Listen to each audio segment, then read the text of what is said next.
There is a behavior pattern so common in modern human relationships, so thoroughly normalized, so frequently mistaken for kindness or emotional intelligence, that most people who are trapped within it have never once recognized it as a trap. It is the compulsion to explain yourself, not the genuine, chosen sharing of your inner life with people who have earned access to it, not the honest, voluntary communication of your perspective in service of genuine mutual understanding, but the driven, anxious, relentless explaining that happens when you feel beneath the surface of the conversation. In the part of you that is always monitoring that your right to feel what you feel, think what you think, or do what you do is somehow conditional, that it requires, before it can be fully real, the endorsement of someone outside yourself, the meeting you declined, and the paragraph you wrote explaining why, the boundary you set, and the lengthy justification that followed, the feeling you expressed, and the immediate retreat into evidence when the response was skepticism,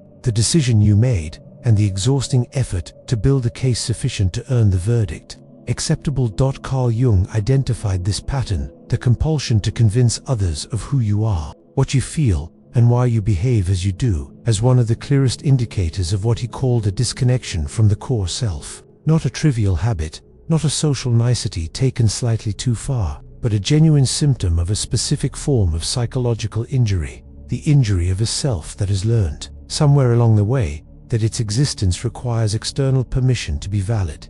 This is an invisible prison. Its bars are not made of iron, they are made of the accumulated conviction that you are not quite enough, on your own authority alone, to simply be, without explanation, without justification, without the continuous labor of making yourself comprehensible and acceptable to a world whose approval you have come to require for your own sense of reality. Today, we are going to examine this prison from its foundation, 5 dimensions of why it exists, how it operates, and most importantly, what the process of genuine liberation from it actually looks like. 1. Childhood wounds and the invalidation of subjective experience. The compulsion to explain yourself does not arise from nowhere. Like all deep psychological patterns, it has a history, a specific developmental origin in experiences that, at the time, were simply the water you swam in, the ordinary, unremarkable, thoroughly normalized conditions of your early emotional environment. For many people, that environment included not through malice, not through deliberate harm, but through the simple limitations of caregivers who were themselves never taught otherwise, a systematic pattern of emotional invalidation. You were sad, and you were told you were overreacting. You were frightened, and you were told there was nothing to be afraid of. You were angry, and you were told your anger was inappropriate. You were hurt, and you were told to stop being so sensitive. The specific content varied, the consistent message did not.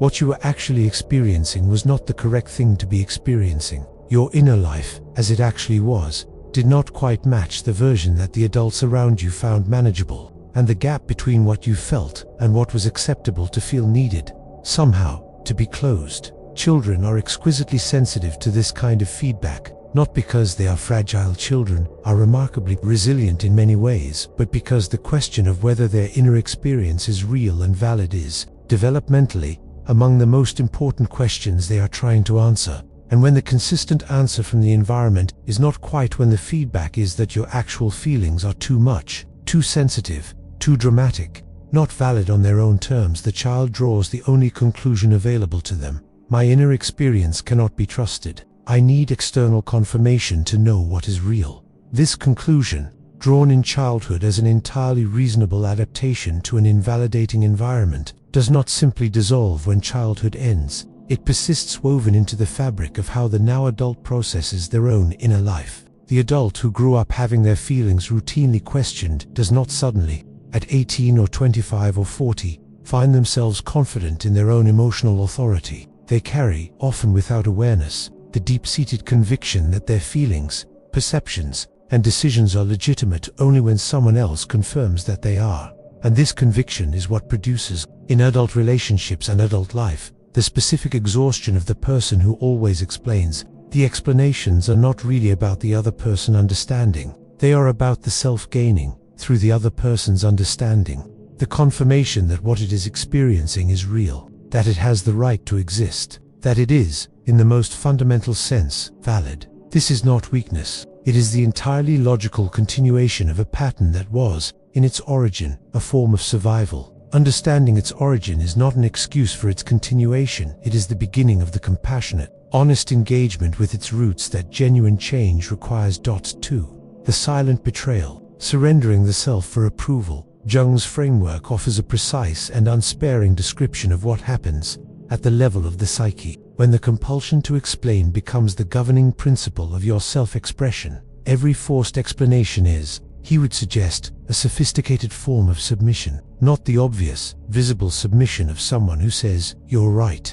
I'm wrong," but the subtler, more consequential submission of someone who has allowed another person's potential response to determine the shape of their own self-expression before it has even left their mouth. Think about what actually happens when you feel the compulsion to explain. Before you speak, you perform a rapid, largely unconscious assessment. How will this land? Will they understand? If they don't understand, what additional context would make it more acceptable? What parts of my actual experience might generate resistance? And how can I preempt that resistance by framing things differently? This assessment happens so quickly and so automatically that it often feels simply like thinking, like the ordinary process of deciding what to say. But it is something more specific than that. It is the subordination of your authentic expression to the anticipated judgment of your audience. It is the filtering of your actual inner experience through the question, what version of this will be acceptable? And here is what Jung recognized as the deepest cost of this process. Each time you perform this filtering, each time you shape your expression of yourself around what you predict will be received, rather than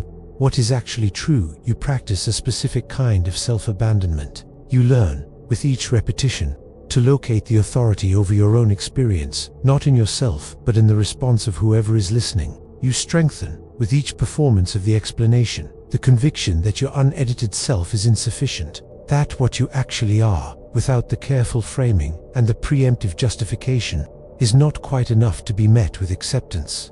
This is the silent betrayal that Jung is pointing toward, not the dramatic self-betrayal of obvious compromise or visible capitulation, but the quiet, incremental, almost imperceptible erosion that happens every time you choose, before someone else has even expressed a judgment, to adjust yourself in anticipation of one. The person who consistently makes this choice does not remain unchanged by it. The consistent subordination of inner authority to external approval produces, over time, a genuine disorientation about where the self actually resides. If I always adjust my expression to what will be accepted, what do I actually think and feel when I am not adjusting? The question, for someone deep in this pattern, is not rhetorical. It is genuinely difficult to answer. 3. The path of individuation. Rebuilding inner authority. Jung's concept of individuation, the lifelong process of becoming fully, authentically the specific person you actually are, is, at its core, a process of reclaiming inner authority. The authority to determine, from within, what your experience means and whether it is valid. The authority to be the primary witness to your own inner life, not the only witness, but the primary one. Inner authority, in this sense, is not arrogance. It is not the refusal to be influenced by others or the insistence that your perspective is always correct. It is something more fundamental and more modest than that, the capacity to validate your own experience before seeking or requiring external validation. When you feel something, inner authority means your starting point is the recognition that this feeling is real, not because you have proven its validity to someone else, but because you felt it and you are a reliable witness to your own inner life. When you make a decision, inner authority means your starting point is your own genuine assessment of what the decision requires, not the anticipation of how you will justify it to others. This does not mean others' perspectives are irrelevant. Genuine inner authority is not defended against input, it is secure enough to receive input without being destabilized by it. The person with genuine inner authority can hear, "I don't understand why you did that," without experiencing it as a verdict that requires a full defense. They can consider the perspective, take whatever is genuinely useful from it, and return to their own assessment, because their assessment does not depend on the other person's agreement for its validity. Developmental shift. That individuation requires the specific transition that moves the center of authority from the external world to the inner self is captured in the difference between two questions.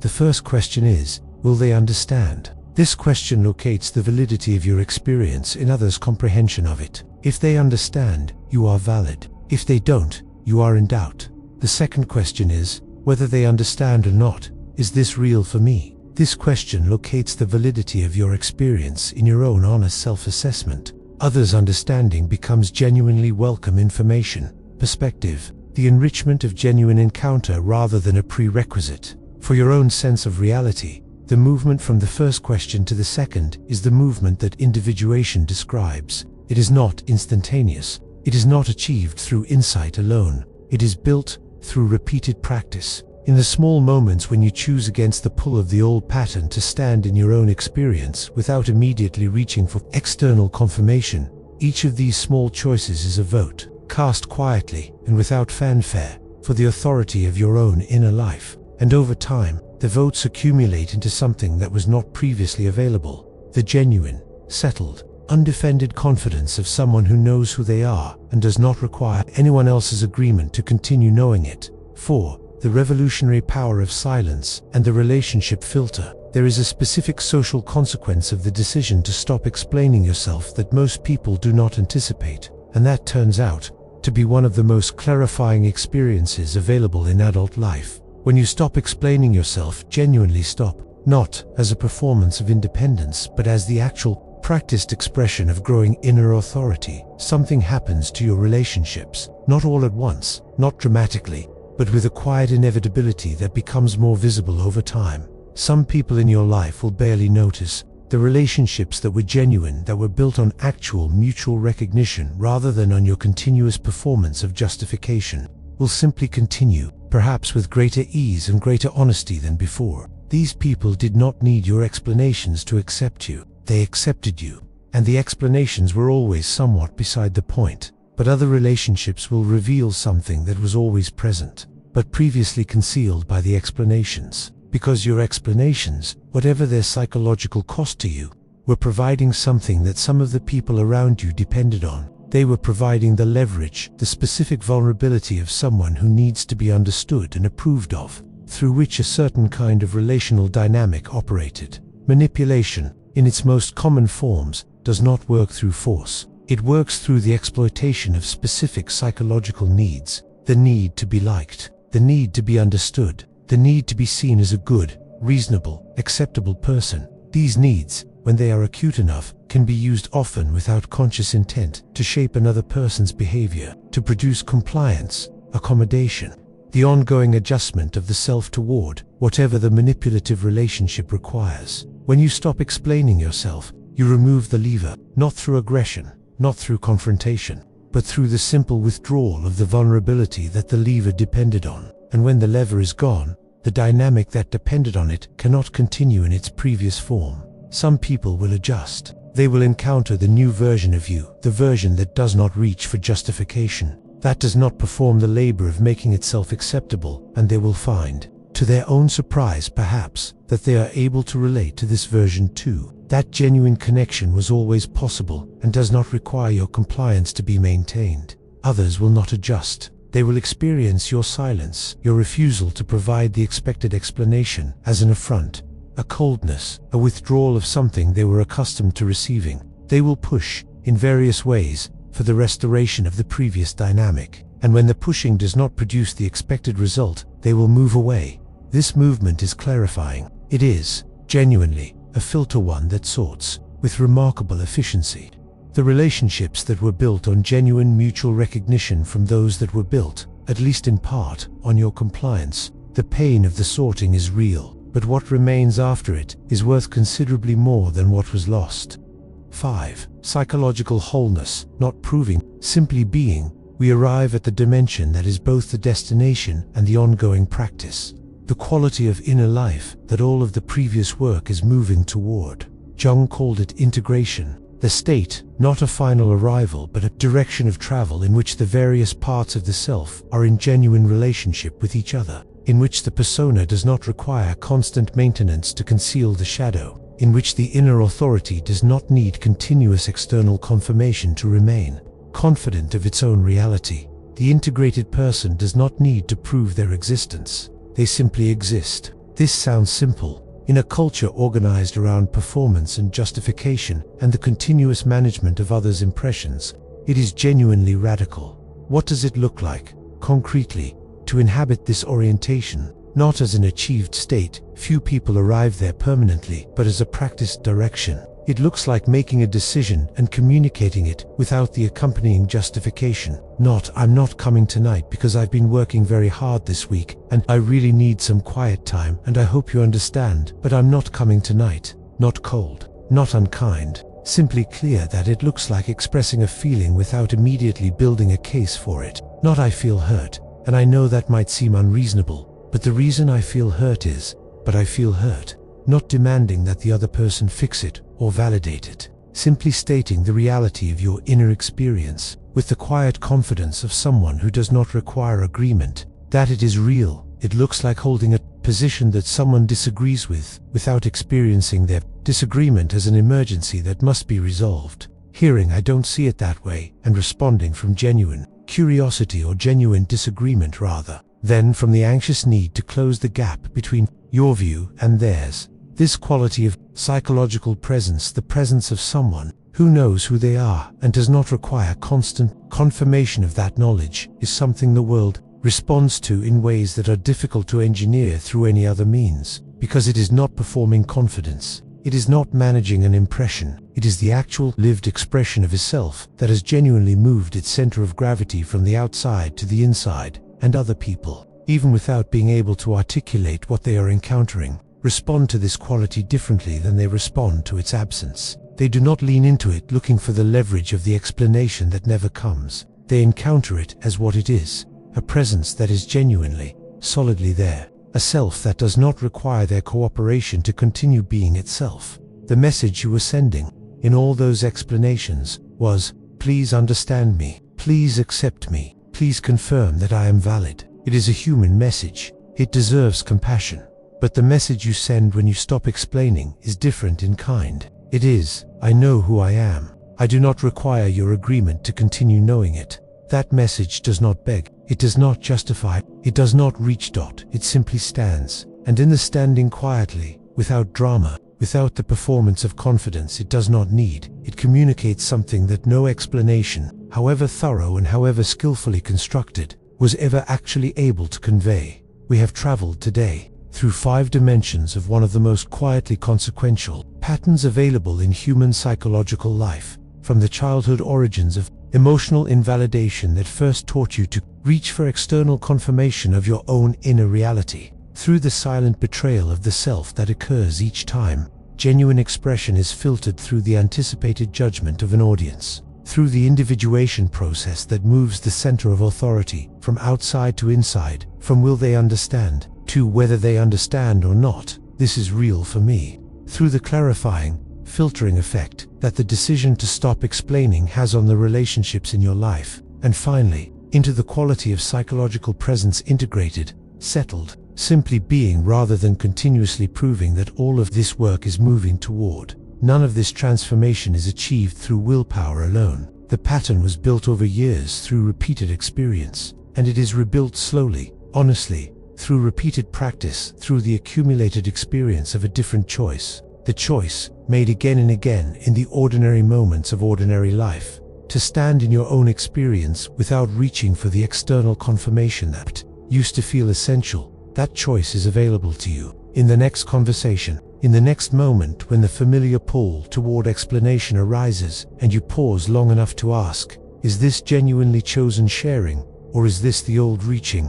Am I explaining because it serves the connection, or because I need their understanding to feel that my experience is real? The pause is the practice. The honest answer to the question is the work, and the freedom that accumulates on the other side of that work, the specific, quiet, unshakable freedom of someone who has genuinely stopped requiring the world's permission to exist, is among the most valuable things a human being can build. You do not need to explain yourself into existence. You are already here. Simply be.